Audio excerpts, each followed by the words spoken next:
Let us remember that actually Krishna and Lord Chaitanya, both of them, they appear once in each day of Lord Brahma.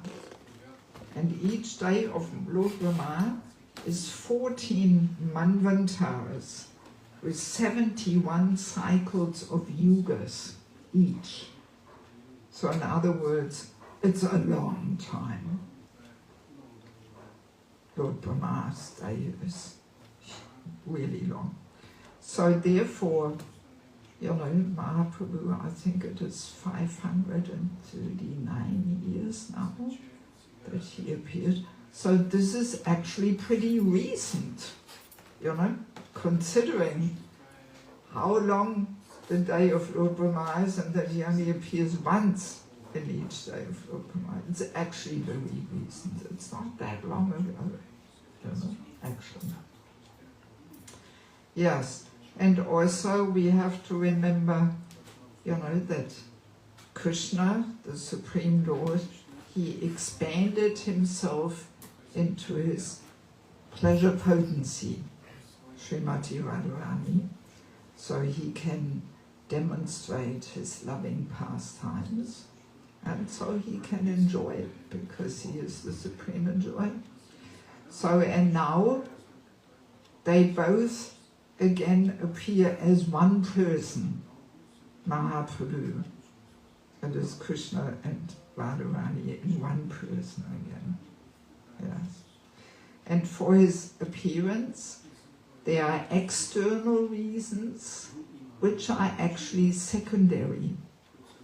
And then there are the internal reasons, which are the main and foremost ones. So I do want to read with you from Adi Lila, 3rd chapter, verse 14. Adi 3:14.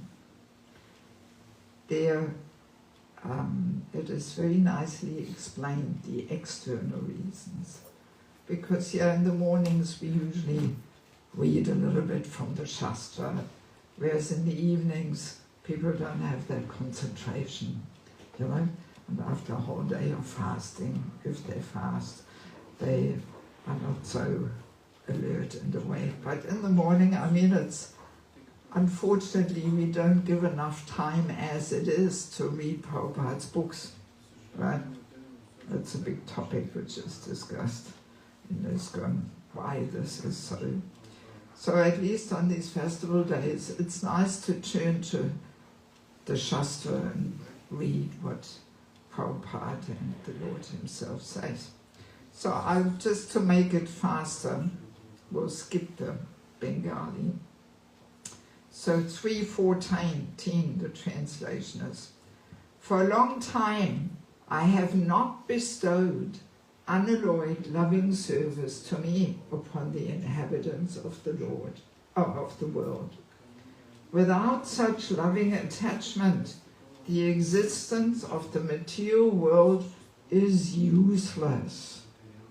So basically the Lord laments, actually for a long time I did not give the highest to this material world. So in the next verse he says, "Everywhere in the world people worship me according to scriptural injunctions, but simply by following such regulative principles, one cannot attain the loving sentiments of the devotees in Vrajabhumi." So this could easily be misinterpreted, you know, that we may come to the conclusion, oh yeah, just see, no need to follow regulative principles. We can't, you know, achieve Raja Bhakti with that mood. But no, we gradually have to go upwards, and we have to start with sadhana bhakti, but then eventually it should go into raganuga sadhana bhakti.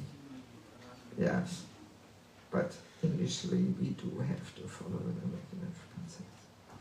"Knowing my opulences, The whole world looks upon me with awe and veneration, but devotion made feeble by such reverence does not attract me. Yeah, so in other words, let's read the purport here. Prabhupada's purport.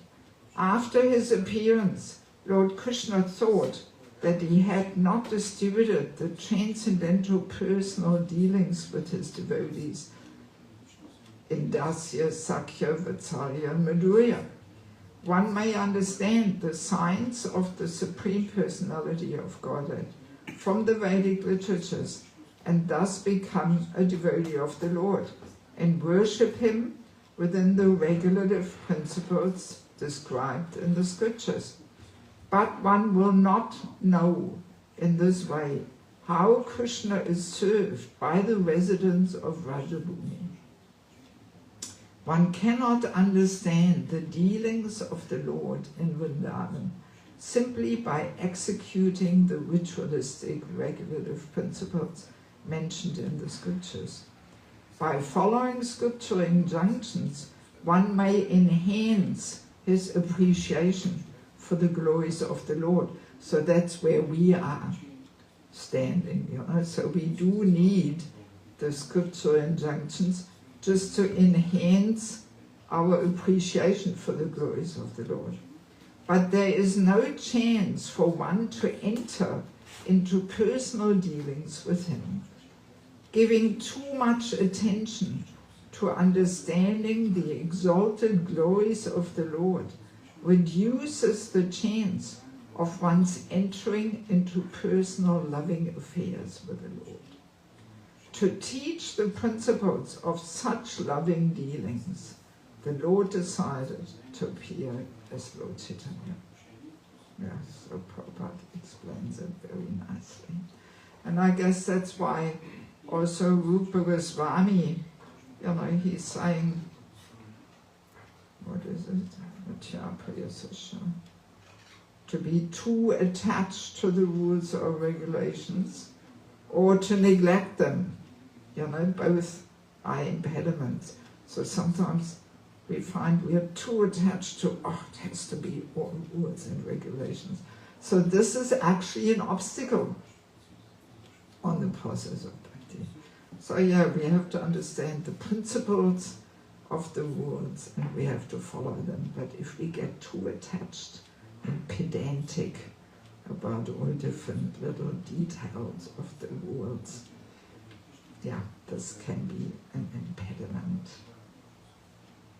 By performing such regulated devotional service in awe and veneration, one may go to Vaikuntha and attain the 4 kinds of liberation.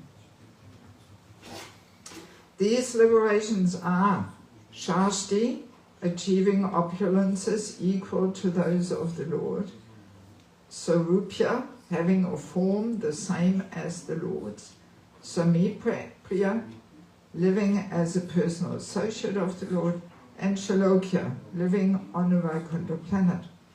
Devotees never accept Sahyujya, however, since that is oneness with Brahman.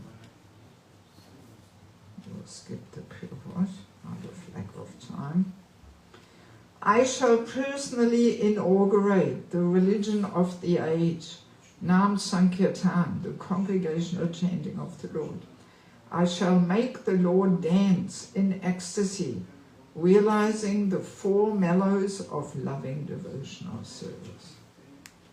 So yeah, that's why he appeared. That's the external reason, you know, that he laments, I have not given the highest, so therefore let me flood the world with pure bhakti. I shall accept the role of a devotee, and I shall teach devotional service by practicing it myself.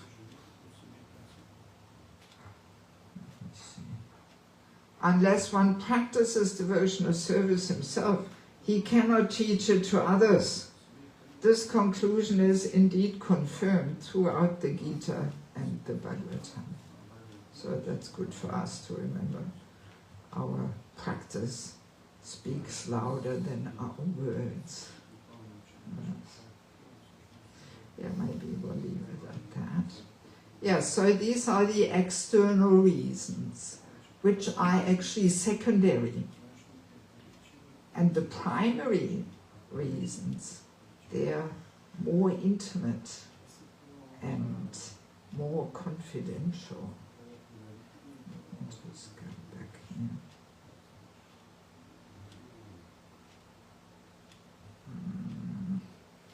Where am I? So we go to Adi Lila 4, and we want to read there the summary, because in the summary Prabhupada very nicely explains the internal reasons. Prabhu, you have that there? The Adi 4? You have? Okay, good. So Prabhupada gives this nice summary. In this chapter of the epic Chaitanya Charitamrita, Krishnadas Kaviraj Goswami has stressed that Lord Chaitanya appeared for three principal purposes of his own. And yeah, this is pretty deep and subtle, so please carefully listen. The first purpose was to relish the position of Srimati Radharani, who is the prime reciprocator of transcendental love of Sri Krishna. Lord Krishna is the reservoir of transcendental loving transactions with Srimati Radharani. The subject of those loving transactions is the Lord himself, and Radharani is the object. Right? Thus, the object, the Lord, wanted to relish the loving mellow in the position of thus the subject, the Lord, wanted to relish the living mellow in the position of the object, Radharani. So in other words, Krishna's object of love is Radharani. And now Krishna wants to understand, what does it feel like to be there as object, right? The second reason for his appearance was to understand the transcendental mellow of himself. Lord Krishna is all sweetness. Radharani's attraction for Krishna is sublime, and to experience that attraction and understand the transcendental sweetness of himself, he accepted the mentality of Radharani. So this is all pretty deep and esoteric. No questions now, please. We've got only 35 minutes time, sorry. Yes, so these, reasons are so in very subtle ways, they're different from each other, The first one, he simply wants to experience what it is like to be the object. Then the second one, he actually wants to understand his own mellows. That Lord Krishna is all sweetness, and Radharani is attracted to the sublime sweetness.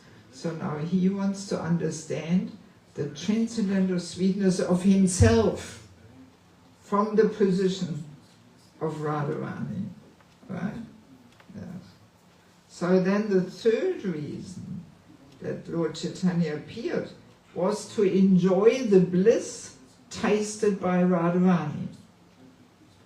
The Lord thought that undoubtedly Radharani enjoyed his company and he enjoyed the company of Radharani. But the exchange of transcendental mellow between the spiritual couple was more pleasing to Srimati Radharani than to Krishna. So that is also an astounding fact, that actually Radharani enjoys more in that relationship. Even though Krishna is the supreme enjoyer, he is the Lord, one may think he actually enjoys more. But no, actually Radharani enjoys more than Krishna. Yes. Because, we have the perverted reflection also in this material world. When we give ourselves in love, in devotion, when we sacrifice ourselves, we actually experience a higher pleasure. The giving is more satisfying than the receiving, right? Yes. So, and the same principle is also there on the highest transcendental platform between Radha and Krishna.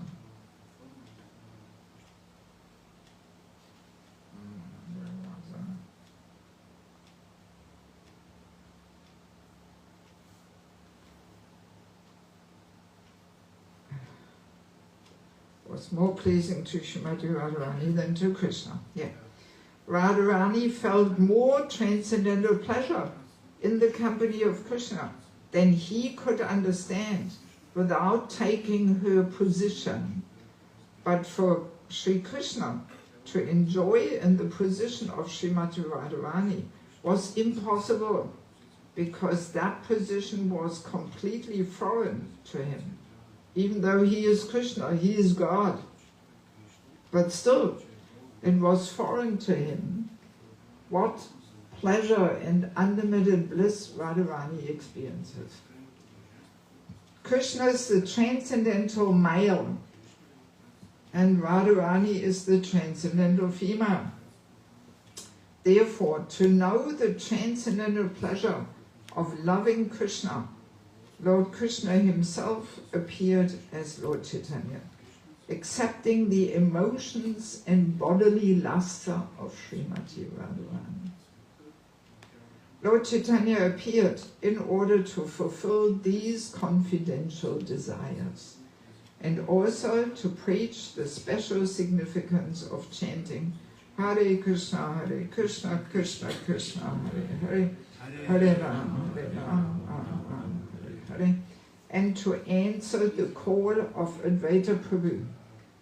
These were secondary reasons, actually the spreading of the holy name and to reciprocate with the call of Advaita Prabhu.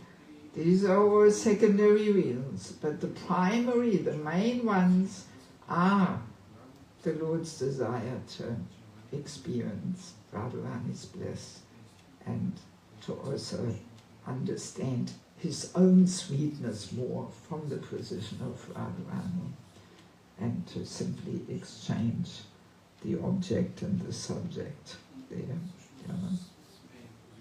Yeah, so obviously these are topics which we would not discuss in the evening program of Purnima, right? So that's why usually these more deeper and confidential topics, they are meant to be discussed in the confidential group of seriously practicing devotees. And yeah, it's not that I am deeply realizing these things, so, but we have to hear them again and again and try to understand them and so on, in order to gradually get some little insights there. Yes, so now, in order to understand Lord Chaitanya's mood, we actually have to understand first a little bit Srimati Radharani's mood, right? Because he appears in order to taste, her bliss, right? So That's why very often on Gopanim we actually talk a little bit about Srimati Radharani, just to become more to understand more deeply Mahaprabhu's mood. So yeah, Radharani, she is the supreme example of a devotee, of devotion. She actually embodies the highest level of pure bhakti. Right? She is the personification of that. And nothing can stand in the way of her service. Absolutely nothing. She's willing to sacrifice absolutely everything.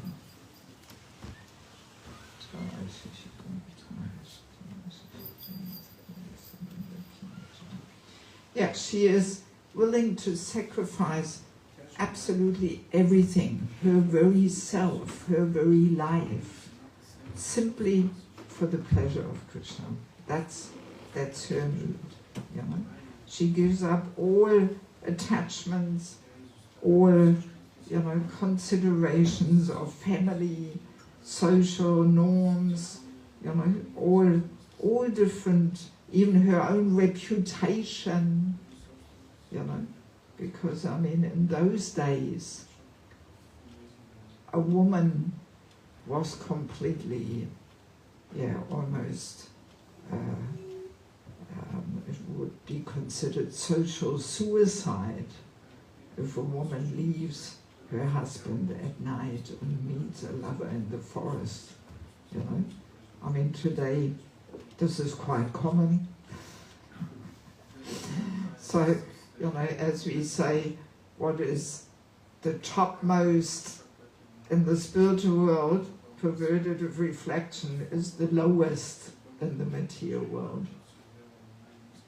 So yeah, nobody in those days would ever dare to do anything like that. It would completely ruin our reputation, completely. We would be ostracized, we would be,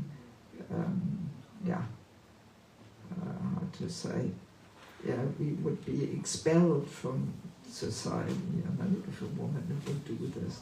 But even that, Radharani accepted that risk. Yes.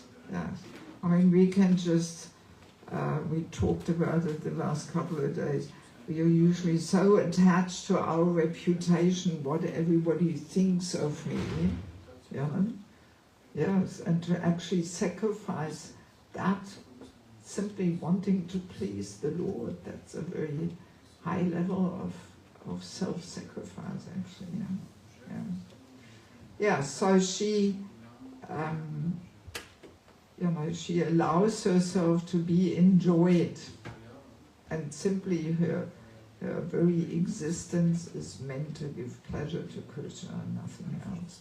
So she sacrifices her very self, and in that way she becomes the controller of the supreme controller. Yes, Srimati Radharani controls Krishna through her mode of sacrifice. Yes. And again we can say the same principle in a perverted reflection we also find in the husband-wife relationship.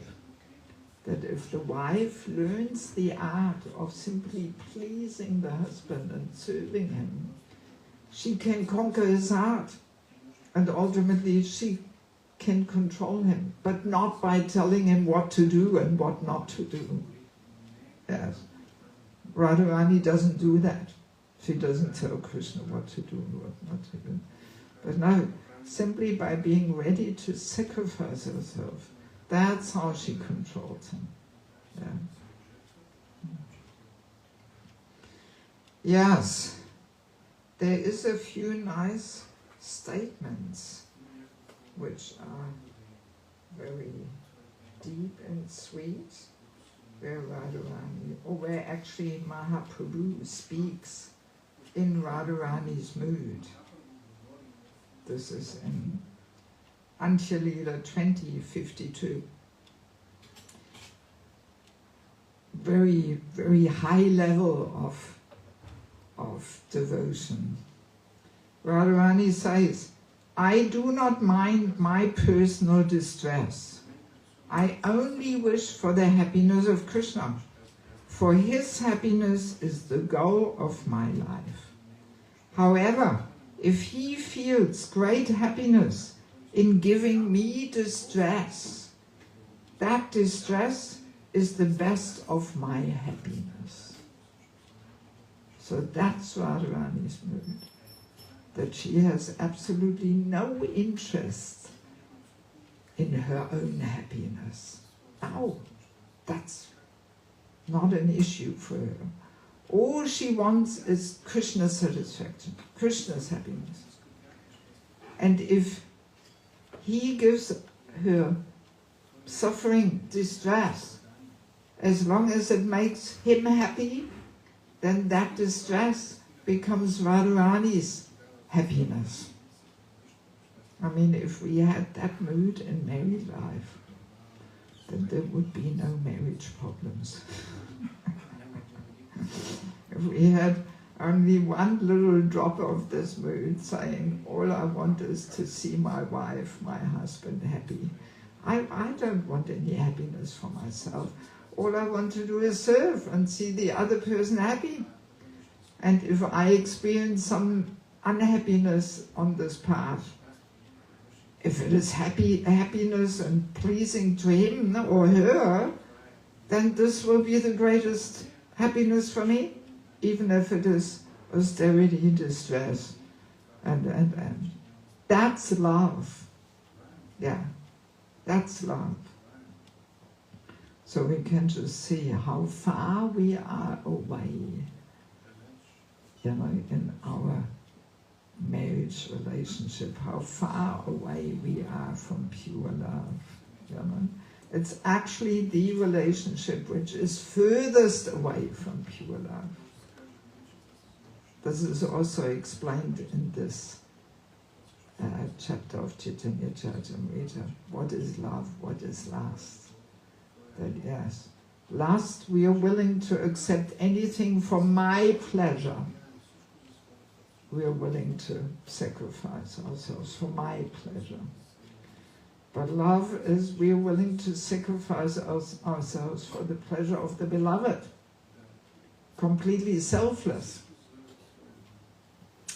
And in no other relationship do we have as many expectations on sense gratification as in this man-woman relationship. So it's actually the furthest away from love. Even though we always think, oh, I'm in love, but no, it's actually lust. A little sobering to understand.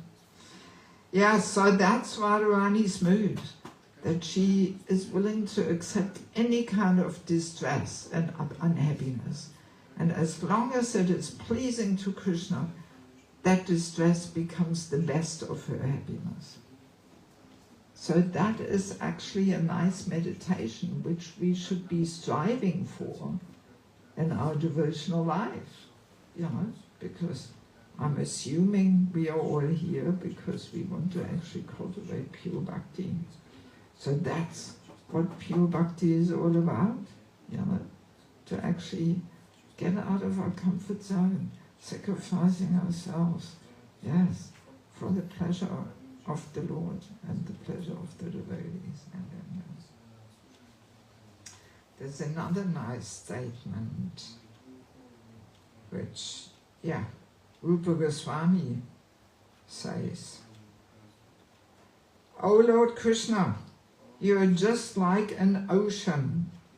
The river of Srimati Radharani has reached you from a long distance, leaving far behind the tree of her husband, breaking through the bridges of social conventions, and forcibly crossing the hills of elder relatives. So in other words, Radharani's attraction is like a strong river simply flowing to Krishna. Nothing can stop that flow. Anybody who's been to Mayapur, Ganges, very strong current, you know. Nothing can stop the Ganges from flowing. The Ganges finds her way, you know, yes. So and that's what Srimati Radharani's devotion is like. Nothing can stop that flow of devotion to Krishna's lotus feet. Even, you know, all the family attachments, they're very deep, you know, even though, yes, in Kali Yuga, we're not even on that level, you know, that we have deep family attachments. This is actually animal life. Most animals, they don't have, you know, deeper relationships with, you know, their husband, wife, children. Although there are some animals, like the storks, you know, storks, with the birds with the red legs. So they stay together with, you know, with each other for their whole life. But I heard it's more the attachment to the nest than the attachment to each other.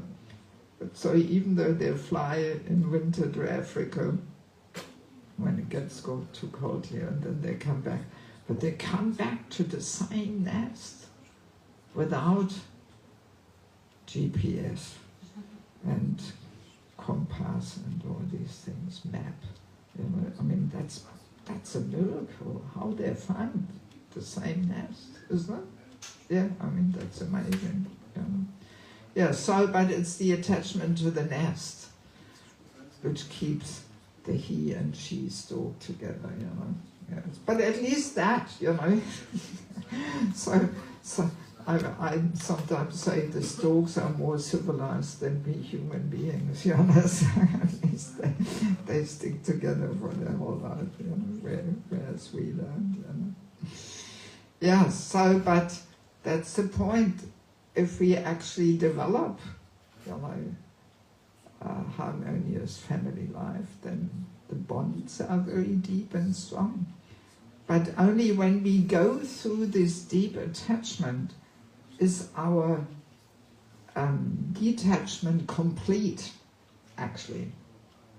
We may say, well, these family bonds, you know, so entangling, better I don't develop affectionate relationships with my husband, wife, parents, or whatever. Then it's easier to give them up. But no, that kind of detachment is actually incomplete. Yeah, good to understand that, you know. We can take the example, a poor person can very easily say, oh, I'm detached, because he's got no money in the pocket to enjoy life. You know, so that detachment is not complete, right? And very often we see this when devotees from poor countries, they go to America or Germany and they actually get bewildered by all the opportunities to enjoy.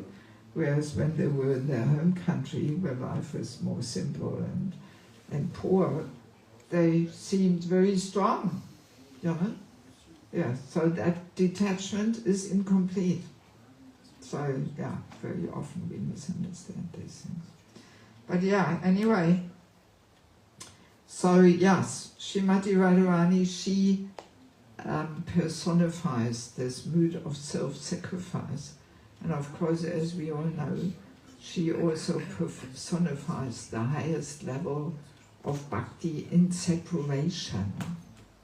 Yes, because most of the times, Radharani is actually separated from Krishna, you know, and the separation is even a higher form of devotion, of blissful experience, you know, to actually meditate and long for, you know, the personality's association. And we even may have a little bit that experience too. Let's imagine you know, we are planning to go to India, or we are coming back from Mayapur. So we may feel this separation. And very often, in this mood of separation, we are actually more in Mayapur than when we are actually there. Right? Yes. So we long, we remember, and we, you know, hope for the day to come again when we can be there. And oh, I wish I could be there. So very often, you know, when we actually have that strong feeling of separation, we feel more joy than actually being there. When we are there, we may not even appreciate so much our good fortune of being there, and we may not fully take advantage, and we may be disturbed about so many things going on around us, or we are sick, or this and that, you know. So that's, you know, some little glimpse of understanding how actually in separation we can be more present there, we can have more that association than when we are actually there, you know. Or even, let's say, a husband and wife do have a harmonious, affectionate relationship. So then when there is some separation, we say, you know, separation makes the heart grow fonder. Right? You heard that saying? Yes. So it's not bad to have some separation every now and again, and actually that deepens our relationship because we appreciate and we long for that person's association. You know? Yeah, so, and also this mood of separation we can find in the 6 Goswamis, right? Yes, they were also always longing, you know, hankering. They never were saying, I have seen Krishna. No, that's not the mood of a devotee. I have seen Krishna, I know Krishna. No, the longing, whatever little I have experienced is nothing, you know. So the 6 Goswamis, they were wandering around in Vrindavan. Where is Krishna? Where is Krishna? Longing for Krishna, you know. Yes. Yes. So, and of course Mahaprabhu also, you know, he embodied this mood of longing, you know. Yes.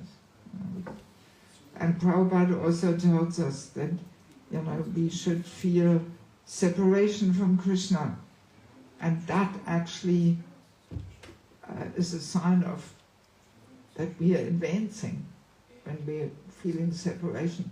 So feeling separation means we can't stop thinking about Krishna. We can't stop thinking about him. We want to hear about him. That's the mood of separation. Yes.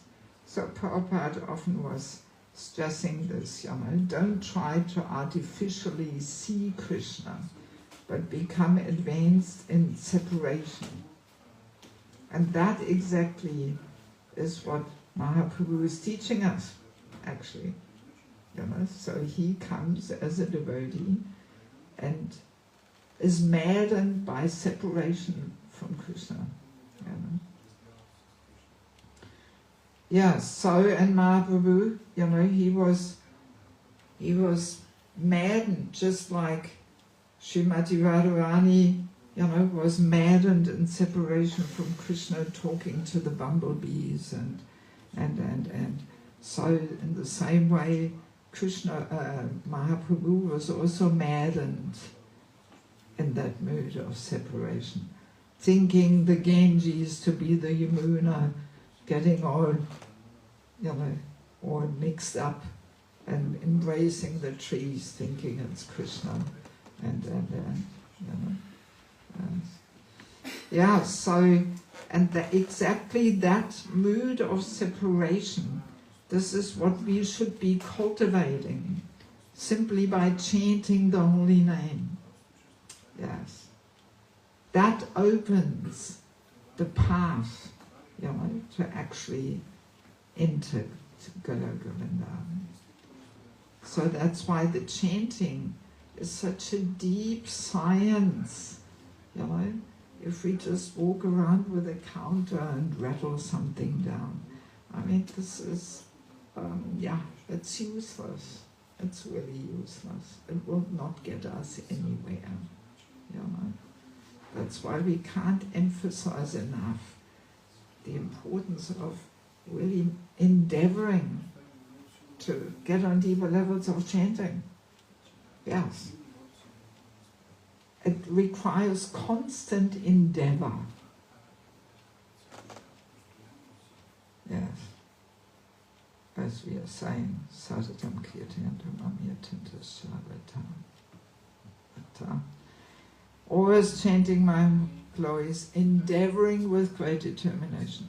So this endeavoring with great determination, this has to be there in all aspects of service. There's also one nice purport where Prabhupada says, an easy-going life and advancement in Krishna consciousness do not go together. So in Krishna consciousness, there is no room for an easy-going life. Yes, no room. If we think this is what Krishna consciousness is all about, just to find our little corner where we are peaceful and have an easy-going life, we are simply missing the whole point. We are missing out. You know? Yes.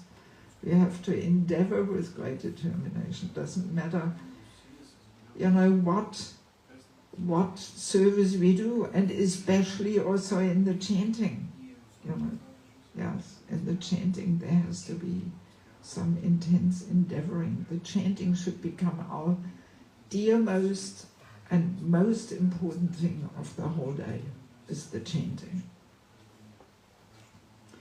And as we mentioned already a few times here and there, you know, yesterday I think also, yes, Prabhupada gave us the analogy how we should be chanting, like a child helplessly crying out for Krishna. That's how we are meant to chant. And also Rupa Goswami gives us this nice understanding. The only qualification we need to have to actually cultivate pure bhakti is intense greed, longing, lolyam. That's what we need. You know, we actually don't have to be a pandit and know so many verses. I'm not very learned actually. Whatever little I can say is all based on realizations coming from Krishna. I haven't studied Bhakti Vaibhava and all these things. So actually no need, no real need. I mean, for preaching it's often useful to know the Shastra a little bit. But it's not required for bhakti. It's not required. You know, we don't have to be super intelligent or good singer or this or that. No, all we need is intense longing for Krishna. That's the qualification. So, and exactly that connects with this mood of separation which Mahaprabhu is in. Yes, this longing for the relationship, longing to serve. Yeah. So, and in chanting, that's the time when we express this longing to the Lord. Yeah. Yeah. Even kirtan, we can say, is like the perfect and sublime love song. You know? I love you, I cannot be without you. Where are you? When will I see you again? This is actually what kirtan is all about. You know? And all these love or lust songs of the material world, they're like the perverted reflection of the real love song, which is for Krishna. Nobody else. Yeah, so that's what we should cultivate, this longing, expressing this longing for the relationship, longing to serve. Yeah, and that's what we express in chanting, not only in kirtan but in japa also. Yeah. This connection with Krishna has to be built in japa first. So that's basically what Mahaprabhu came for, to teach us that. So yeah, it sounds so contradictory that in the most fallen and most lustful age of Kali Yuga, we can achieve the highest level of perfection and pure Raja Bhakti. It's quite mind-blowing actually if we think about it. Yeah. So that's why Mahaprabhu appeared, to give us that and to demonstrate himself, but also to experience what Radharani experiences. All right, 3 minutes for any kind of comments, additions, questions, if I can answer them. Is there anything? Yes, Mathaji.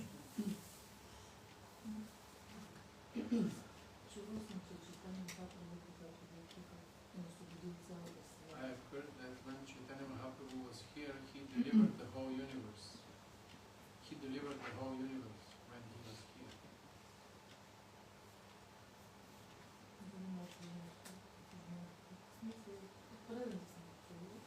I've heard this from devotees and would like to elaborate on this.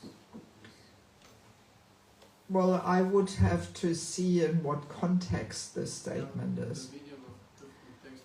But I would understand it in this way, that yeah, he delivered the whole universe because he gives this opportunity, But it's up to each and every conditioned soul to accept, the opportunity or not. And even when Mahaprabhu was appearing, still there were so many personalities who did not recognize him, who did not follow his instructions or something. So, yes. But yeah, he gives everyone the chance. And we say the transcendental sound vibration, floods, ultimately the whole universe. It's not limited just to here, our temple in Sofia or something. But yeah, it's a very broad vision, But how much the living entities are taking advantage of it, and the heavenly planets, hellish planets of this universe, is another question. We know also that the demigods are queuing up to take birth on this planet Earth, because the planet Earth is actually the most suitable planet to take up, pure devotional service.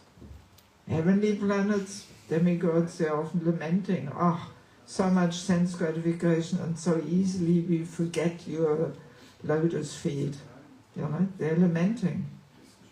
And the hellish planets, there's so much disturbances and challenges there, then it's also difficult to really accept the process of bhakti, But earthly planet, perfect mixture.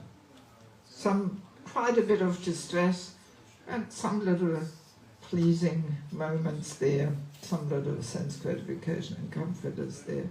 So it's actually the perfect place. So on this auspicious day, let us remember our amazing opportunity we all have to really take fully, opportunity to take advantage of what Mahaprabhu has given us, and of course ultimately what Prabhupada has given us. Because without Prabhupada, we wouldn't know anything about Mahaprabhu. Let's always remember that. That Prabhupada is that amazing personality who, in the mood of Lord Nityananda, came to the Western world and the whole world and saved the most fallen ones, all us Jagais and Madais, who did so many ridiculous activities beforehand. At least for my humble self, I can say that that I wouldn't even want to think about my life before Krishna consciousness. So and once we experience how our life gets so transformed, then it should be the most natural thing that we want to sacrifice ourselves to help others and reach out and in whatever ways we can to help them to also relish Krishna consciousness and transform their lives. Alright, so we'll leave it at that. And this evening we continue. I guess this evening we probably have to do sentence by sentence translation, I assume. So but evening lecture is usually more simple. And how long? I actually haven't even seen a schedule. I don't even know exactly what happens today. 4 o'clock bhajan, 4:30 Abhishek, 6 Gaura, 6:30 lecture, till 7:30. 7:30, 7:40. Okay. And then feast or kirtan again, or what happens then? Feast. Feast. Okay, good. All right. So thank you for allowing me to celebrate with you this wonderful day of Purnima. Srila Prabhupada ki Samaveda Bhaktivinoda ki Shri Purnima Mahotsava ki Gaura Premananda.